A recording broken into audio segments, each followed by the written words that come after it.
ಎಲ್ಲಿವರೆಗೆ ಹೋರಾಟ, ಯಾತಕ್ಕಾಗಿ ಹೋರಾಟ, ಈ ನ್ಯಾಯ ಬರಲಿ.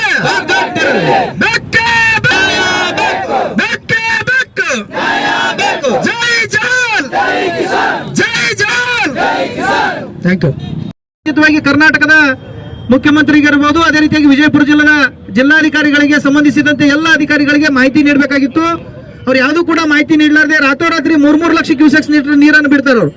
ಅದೇ ರೀತಿಯಾಗಿ ಮೊನ್ನೆ ದಿನ ಮತ್ತೆ 2,60,000, ಅದಕ್ಕಿಂತ ಮೊದಲು 1,50,000, ಸುಮಾರು ಇಲ್ಲಿವರೆಗೆ 2 ಲಕ್ಷ ಅಂದ್ರೆ 3 ಲಕ್ಷ ಹಿಡ್ಕೊಂಡು ಟೋಟಲಿ 2 ಲಕ್ಷ 1 ಲಕ್ಷ ಅಂತ ಹೇಳಿ ಸುಮಾರು ಇಲ್ಲಿವರೆಗೆ ಒಂದು 50 ಲಕ್ಷ ಲೀಟರ್ ನೀರನ್ನ ಯಾವುದೇ ಒಂದು ಮುನ್ಸೂಚನೆ ಇರಲಾರದೆ ಏಕಾಏಕಿ ಭೀಮಾ ನದಿಗೆ ಬಿಟ್ಟಂತ ಸಂದರ್ಭದಲ್ಲಿ ವಿಜಯಪುರ ಜಿಲ್ಲೆಯ ಚಡ್ಚಣ ತಾಲೂಕು ಇರಬಹುದು, ಇಂಡಿ ತಾಲೂಕು ಇರಬಹುದು, ಆಲ್ಮೇಲ್ ತಾಲೂಕಿನಲ್ಲಿ ಹಲವಾರು ಗ್ರಾಮಗಳಲ್ಲಿ ಈ ನೀರ ಹೆಚ್ಚುವರಿಯಾಗಿ ಬಂದು ಸಾಕಷ್ಟು ನಷ್ಟ ಉಂಟಾಗಿ ಮನೆ ಮಠಗಳು ಮುಳುಗಿ ನಮ್ಮ ಕೃಷಿ ಭೂಮಿಗಳು ಕೂಡ ಎತ್ತಗೈ ಮಟ್ಟ ನೀರು ನಿಂತು ಹಾಕಿರುವಂತಹ ಎಲ್ಲೆ ಬೆಳೆಗಳು ಸಂಪೂರ್ಣವಾಗಿ ಲಾಸ್ ಆಗ್ಯಾವ. ಇನ್ನು ಅದೇ ರೀತಿಯಾಗಿ ಈ ಭಾಗಕ್ಕೆ ಬಂದ್ರೆ ಡೋಣಿ ನದಿಯಲ್ಲಿ ಸುಮಾರು 250 ಕಿಲೋಮೀಟರ್ ನೀರು 50,000, ನೀರಾವರಿಗೆ 1 ಲಕ್ಷ, ಬೇರೆ ಬೆಳೆಗೆ ಹಲವಾರು ವಾಣಿಜ್ಯ ಬೆಳೆಗೆ 2 ಲಕ್ಷ ಕೊಡಬೇಕು ಅಂತಕ್ಕಂಥ ನಮ್ಮ ಜಿಲ್ಲಾಧ್ಯಕ್ಷ ನೇತೃತ್ವದಲ್ಲಿ ಒಂದು ಸಭೆಯನ್ನ ಸೇರಿ ಈ ಹೋರಾಟ ಮಾಡೋ ಪ್ರತಿ ಎಲ್ಲಾ ತಾಲೂಕುಗಳಲ್ಲಿ ವಿಜಯಪುರ ಜಿಲ್ಲೆಯಲ್ಲಿ ಇರ್ತಕ್ಕಂಥ ಎಲ್ಲಾ ತಾಲೂಕುಗಳಲ್ಲಿ ಮಾಡಿ ಶೀಘ್ರವಾಗಿ ಸರ್ಕಾರದ ಸ್ಪಂದನೆ ಮಾಡಿದ್ರೆ ಜಿಲ್ಲಾಧಿಕಾರಿಗಳ ಅಧಿಕಾರಿಗಳ ಮುಂದೆ ನಮ್ಮೆಲ್ಲ ಎಲ್ಲ ಜಿಲ್ಲೆಯ ರೈತ ಸಂಘಟನೆಯಿಂದ ನಾವು ಹೋರಾಟ ಮಾಡಿ ಶೀಘ್ರವಾಗಿ ಸರ್ಕಾರ ಹಣವನ್ನು ಬಿಡುಗಡೆ ಮಾಡುವವರೆಗೂ ನಾವು ಬಿಡಂಗಿಲ್ಲ ಅಂತಕ್ಕಂಥ ನಮ್ಮ ಜಿಲ್ಲಾಧ್ಯಕ್ಷರ ಒಂದು ಪ್ರತಿಜ್ಞೆಯನ್ನು ಮಾಡಿ ಇವತ್ತು ನಮ್ಮ ಬಸವನ ಬಾಗೇವಾಡಿಯಲ್ಲಿ ನೂತನವಾಗಿ ಜೊತೆಗೆ ಪ್ರಥಮವಾಗಿ ನಮ್ಮ ಜಿಲ್ಲಾಧ್ಯಕ್ಷರು ಮನೆ ಬಂದು ಹೇಳಿದ್ರು, ಬಸವನ ಬಾಗೇವಾಡಿಯಲ್ಲಿ ರೈತ ಸಂಘಟನೆ ಬಹಳ ಸ್ಟ್ಯಾಂಡ್ ಐತಿ, ನೀವು ಮಾಡಿ ಬೇಕಾದ್ ಮಾಡಿ. ಯಾಕಂದ್ರೆ ಅವ್ರು ಹಲವಾರು ಹೋರಾಟಗಳನ್ನು ಮಾಡ್ಯಾರ.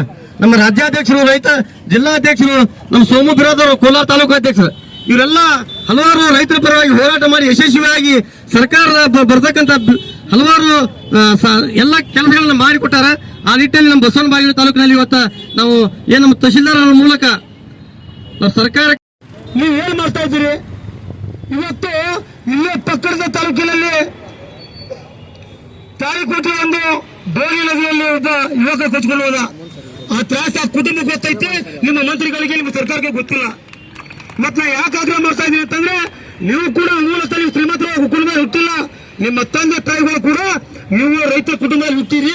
ನೀವು ರೈತರ ಋಣವನ್ನು ತೀರಿಸುವಂತ ಕೆಲಸ ಮಾಡಬೇಕು.